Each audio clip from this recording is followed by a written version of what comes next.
A paz do Senhor. Chegamos hoje na lição 7 da nossa Escola Bíblica Dominical, nesse terceiro trimestre de 2020. Lembrando que nesse trimestre nós estamos estudando uma edição especial da CPAD, que tem como tema os princípios divinos em tempos de crise, a reconstrução de Jerusalém e o avivamento espiritual como exemplos para os nossos dias. Eu sou Janaína Botti e a lição de hoje tem como título: O povo de Deus deve separar-se do mal. No texto oro, pelo que saí do meio deles e apartai-vos, diz o Senhor, e não toqueis nada imundo, e eu vos receberei. 2 Coríntios 6:17. E a verdade prática, o mundanismo na igreja corrompe os bons costumes e extingue a santidade. Lembrando que quando falamos em mundanismo, estamos falando em forma de pensar e de viver principalmente desse sistema que tenta se infiltrar no meio do povo de Deus, contaminando, misturando e dessa forma extinguindo a santidade. A leitura bíblica em classe está em Esdras, capítulo 2, versículos 59 e 62, capítulo 4, versículos 2 e 3 e capítulo 6, dos versículos 2 ao 4. Nessa lição, nós vamos buscar entender o relacionamento que deve ter entre Deus e o seu povo, um relacionamento onde Deus exige que haja essa separação do mundanismo, uma separação do pecado. Nós vimos na lição da semana passada, e se você não assistiu, assista, o vídeo está disponível no nosso canal. Nós vimos que o povo reconstruiu os muros de Jerusalém em 52 dias, ali sob a liderança de Neemias. Eles trabalharam arduamente e sem cessar durante esse período para obter êxito na reconstrução dos muros. E eu expliquei um pouquinho na lição de semana passada também, que o povo voltou do cativeiro, depois de 70 anos ali em Babilônia, em 3 turmas, em 3 levas, e que entre a primeira turma e a terceira turma tem aí um intervalo de tempo de cerca de 80 anos. Então, o que aconteceu? Vamos pensar um pouquinho então o que aconteceu enquanto o povo estava no cativeiro, em primeiro lugar. Enquanto eles estavam lá, nesses cerca de 70 anos, eles viveram espalhados pela Babilônia, eles não ficaram limitados a um espaço só, a um local só, a um pequeno bairro. Não, eles viveram espalhados e dessa forma tiveram vizinhos de outras culturas, amigos, conhecidos, se casaram, formaram famílias com o povo de lá e conviveram muito pouco com os de sua própria cultura. O que aconteceu então? Quando eles voltaram, como a primeira turma voltou ali com Zorobabel, eles tiveram que tomar decisões. As decisões para se separar do mal começaram ali, na primeira turma que voltou. Por isso nós encontramos essas listas de nomes de famílias em Esdras. Eu citei da leitura bíblica em classe, capítulo 2, capítulo 4, capítulo 6, tem outros versículos ali também, com essas listas de nomes. Os sacerdotes mantiveram essas listas durante todo o período no cativeiro, como forma tanto de provar a linhagem ali de cada tribo, mas também para mostrar que a promessa de Deus, que ele havia feito de povo escolhido lá para Abraão, essa promessa continuava, ela estava firme, estava em pé e Deus estava cumprindo com isso. Mas para tal, precisava voltar do cativeiro somente os judeus verdadeiros, os que estavam ali na lista. Entre a primeira turma que voltou e a terceira, aconteceram muitas coisas, afinal foram 80 anos. Primeiro, nós vimos já em lições anteriores que o templo teve o início da construção, da reconstrução, ali o lançamento da pedra fundamental em Esdras 3. Depois a obra ficou parada por 15 anos, 15 a 16 anos. Quando foi retomada, terminou-se a obra em 6 anos. Nesse tempo, até a chegada da segunda turma, que foi com Esdras, cerca aí de 60 anos, 55, 60 anos depois, o povo se corrompeu de novo, o povo se misturou, o povo esqueceu a decisão que tinha feito lá no cativeiro de voltar para Jerusalém sem mistura, e se envolveram de novo com o povo da terra, o que a Bíblia chama de povo da terra, que é o povo misturado que tinha ali nos arredores de Jerusalém, em Samaria principalmente, e toda aquela região. E aí, misturados, eles se corromperam. E quando Neemias volta com a terceira turma, Neemias encontra um povo vivendo na miséria, um povo vivendo sem as bênçãos de Deus, por causa da mistura. Então, depois que eles reconstroem os muros de Jerusalém, começa então um novo trabalhar ali, para que o povo se separasse do mal de forma definitiva. Então, eles tiveram que tomar novamente a decisão de se separar daquilo que não agradava a Deus. Nessa primeira lista, a primeira leva que eu citei ali em Esdras 2, 652 pessoas, a Bíblia deixa isso registrado, foram excluídas, não puderam voltar.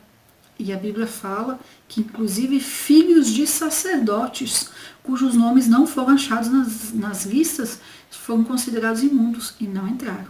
E aí vamos trazer um pouquinho para os nossos dias e para a vida espiritual também. Para nós, povo de Deus, que temos essa nova filiação, chamados filhos de Deus, nós temos uma responsabilidade de não termos comunhão com o sistema do mundo. Para que isso? Para poder ver a Deus, para nos relacionarmos com Deus, mas principalmente para preservar o nosso nome na lista principal, na lista que está no livro da vida. E eu entendo que se a Bíblia cita que muitos filhos de sacerdotes não foram encontrados nas listas dos judeus ali em Esdras, é para nos lembrar que não basta sermos filhos de fulano de tal, desse ou daquele, ou até filhos de pastores. O nome pode não ser encontrado no livro da vida.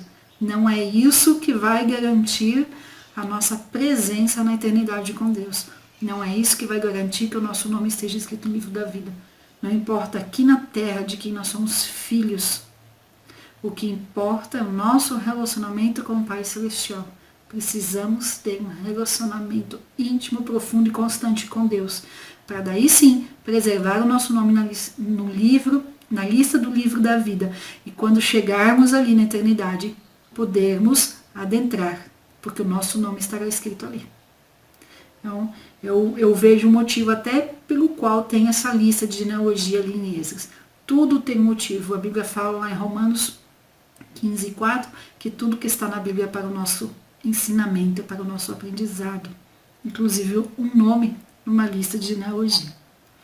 Nessa lista também foram excluídos judeus misturados, filhos de casamentos mistos, que não fizeram parte do grupo que voltaria para Jerusalém, que voltou, né?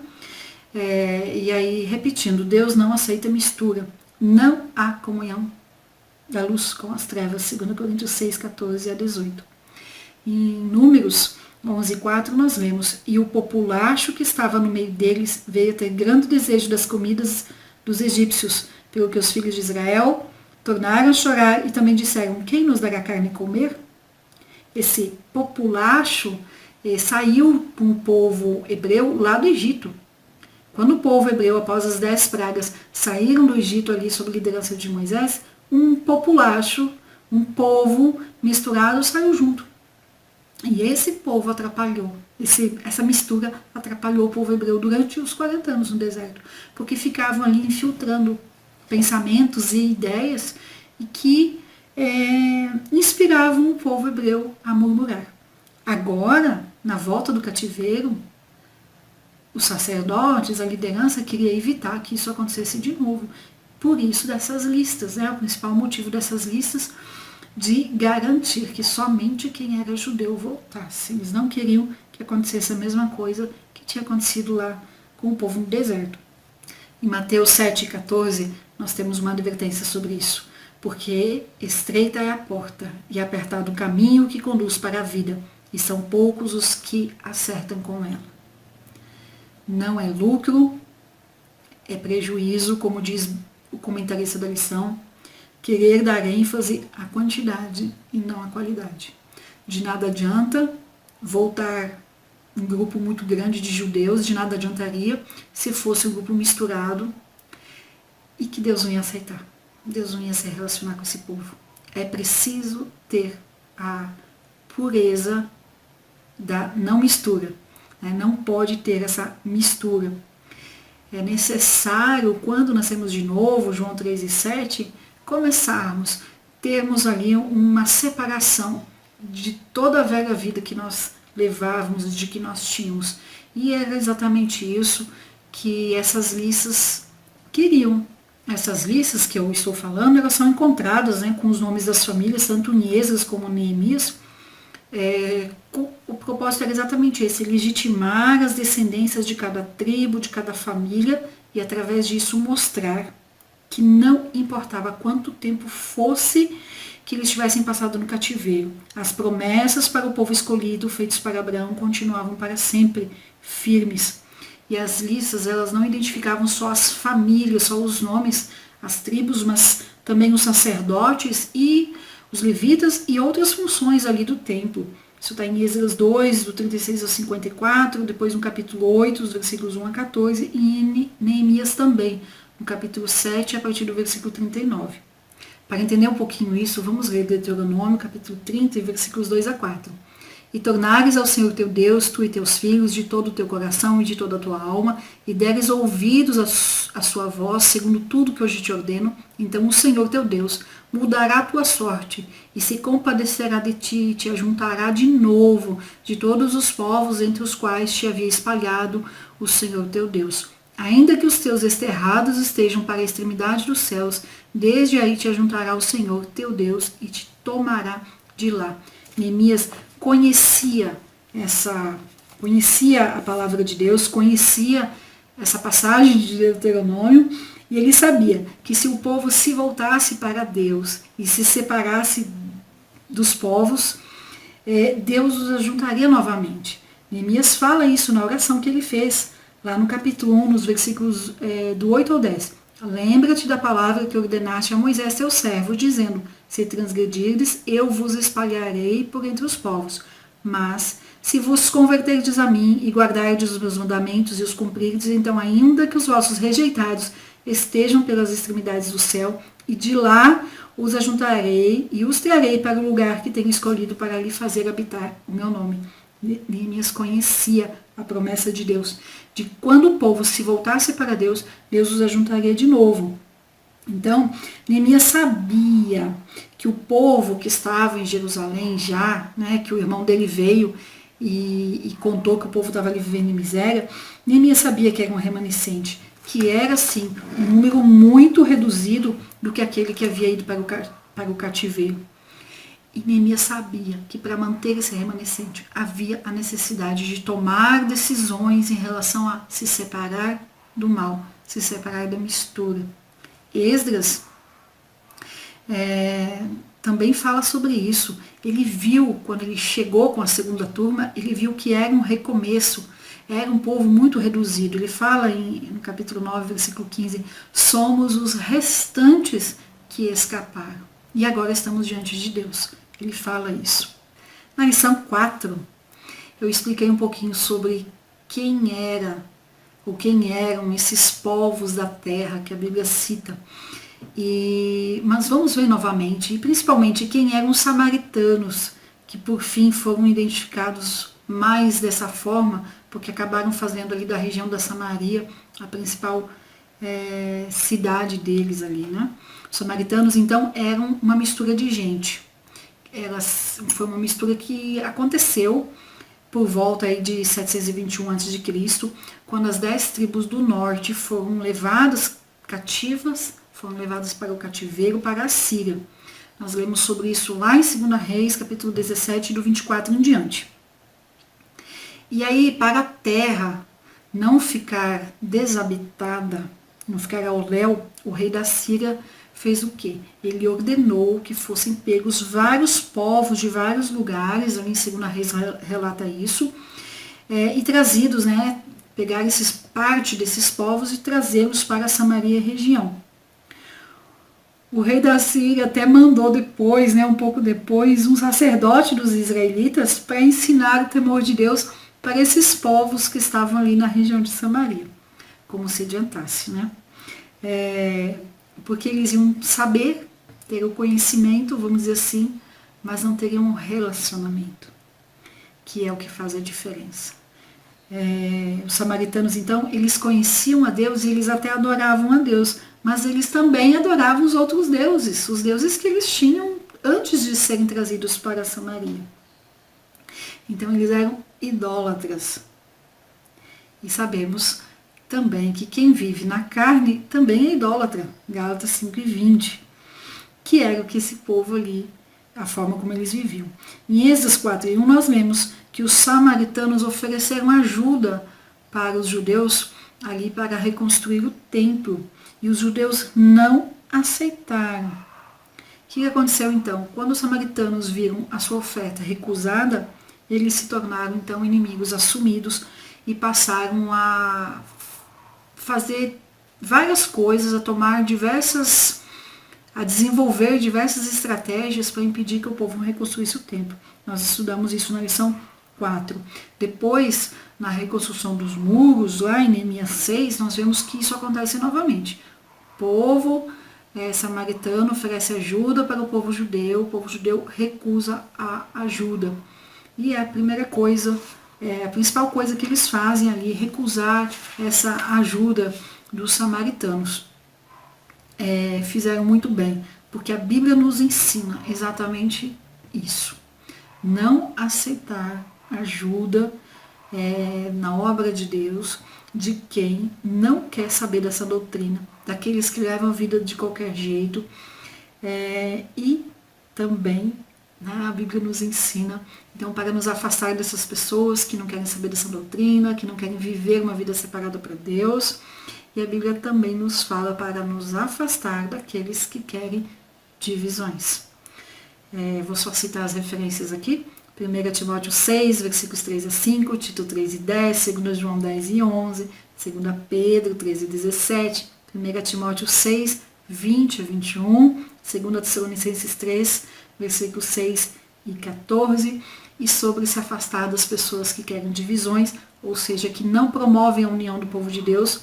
Nós lemos em Romanos 16, versículos 17 e 18, 2 Pedro 2:10, versículos 13 e 18, e Judas 12, 18 e 19.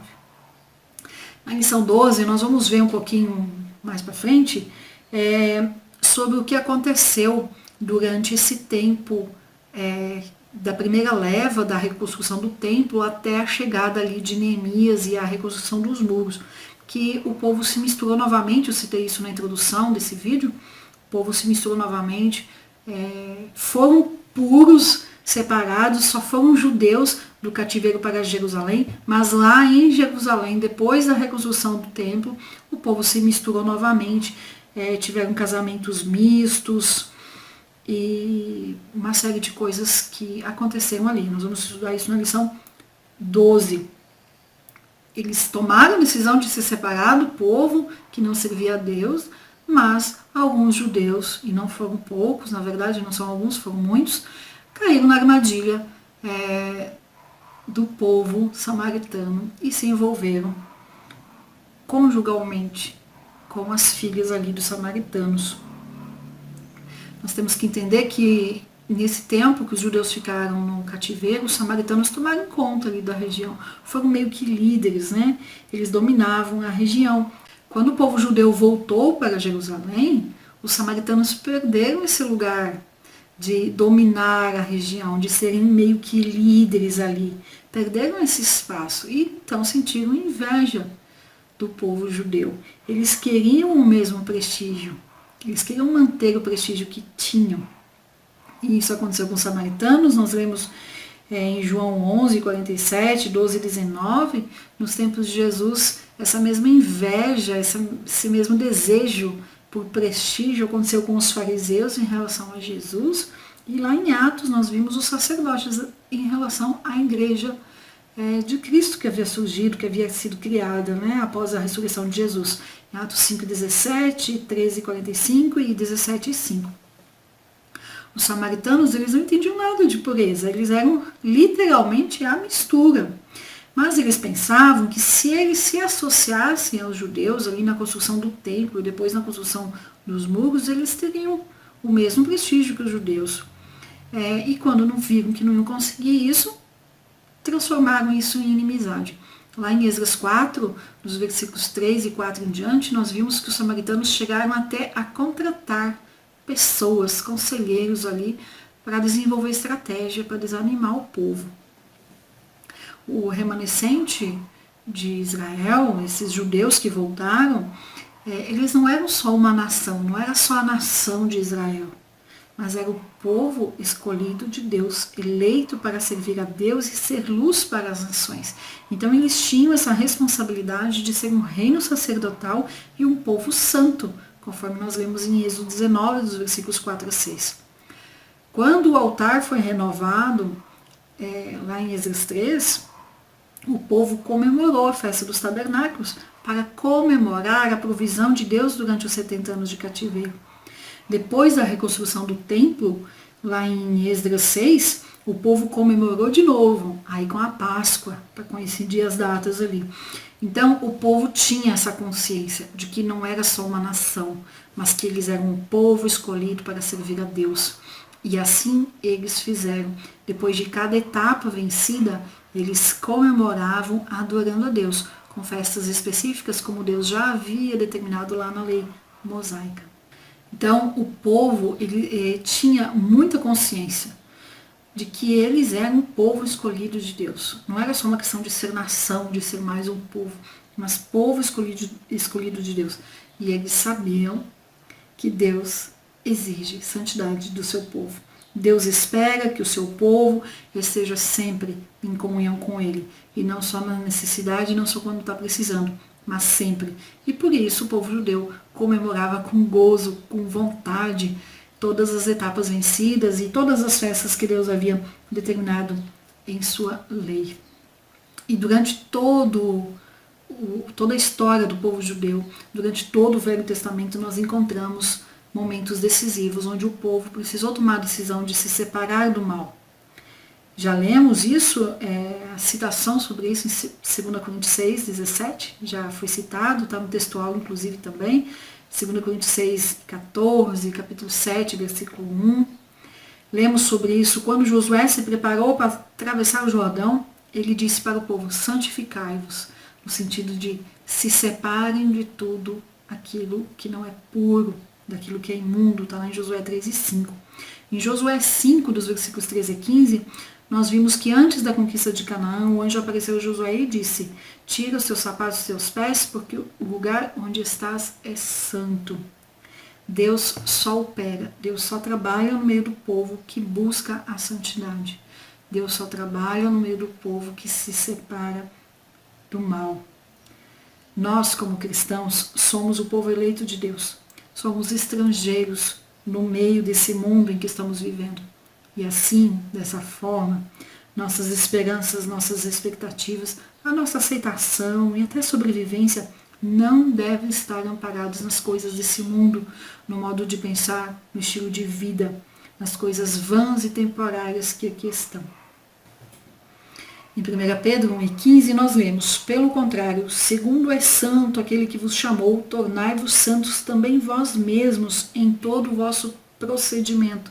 Em algumas versões falam em toda a vossa maneira de viver, falando justamente sobre o estilo de vida. Nós temos que ter um estilo de vida separado do mundo, diferente. Sabe aquilo que se falava muito até alguns anos atrás, agora já não é tanto? O que aquilo ali tem de diferente? Aquela pessoa ali é diferente. Você é diferente. O que você tem que você... Eu olho para você e vejo algo diferente.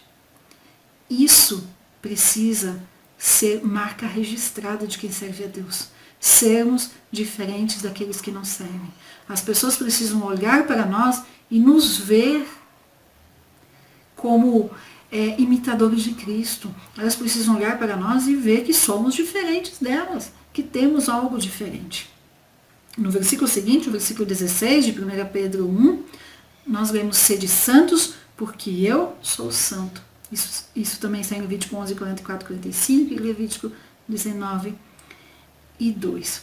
E para termos esse estilo de vida, para sermos santos, para sermos separados do mundo, nós temos que manter uma vida de separação do mal. Os judeus não aceitaram ajuda e ficaram separados. Se aceitassem, lá em Esdras 4 e depois no capítulo em Neemias 6, se eles aceitassem a ajuda dos samaritanos para reconstruir os muros, eles poderiam ter uma paz, uma união ali, uma comunhão com o povo samaritano principalmente, mas seria uma falsa paz. E eles seriam separados da presença de Deus. Deus não ia ter mais um relacionamento com eles. Eles seriam separados de forma definitiva da presença de Deus, porque enquanto está na mistura, enquanto você está em comunhão com aquele que não serve a Deus, Deus não se relaciona. E aí, trazendo para os nossos dias hoje, como estamos? Muitas vezes, até falamos assim, eu tenho lido a Bíblia, eu tenho orado, mas eu não sinto a presença de Deus. Tem muitos motivos para não sentir, mas muitas vezes é porque nós estamos comungando de um estilo de vida do mundo. E Deus não quer. Deus não se faz presente quando há mistura, quando há pecado. E podemos até pensar, e muitos pensam, que não vale a pena viver essa vida tão separada, que um pouquinho não faz mal. Lá no Salmo 73, Asaf se questionou sobre isso. Ele se questionou se valia a pena viver essa separação do mal, essa separação do mundo. Ele fala sobre isso, principalmente no versículo 13, mas Deus mostra que sim, que vale a pena. Quando no versículo 17, Asaf entra no santuário de Deus e entende o fim daqueles que não servem a Deus. Então há um fim, e não é bom para aqueles que não servem a Deus. Em Malaquias 3, versículos 15 a 17, nós lemos que há um memorial escrito diante de Deus e que Deus poupará aqueles que o temem, aqueles que o servem. Nós devemos viver conforme a vontade de Deus. 1 Pedro 4,2. E viver em santificação é a vontade de Deus. Está lá em 1 Tessalonicenses 4:3. E ainda em 1 Tessalonicenses 5:18 nós lemos que também é a vontade de Deus nós darmos graças em tudo. Deus quer que nós busquemos a santificação.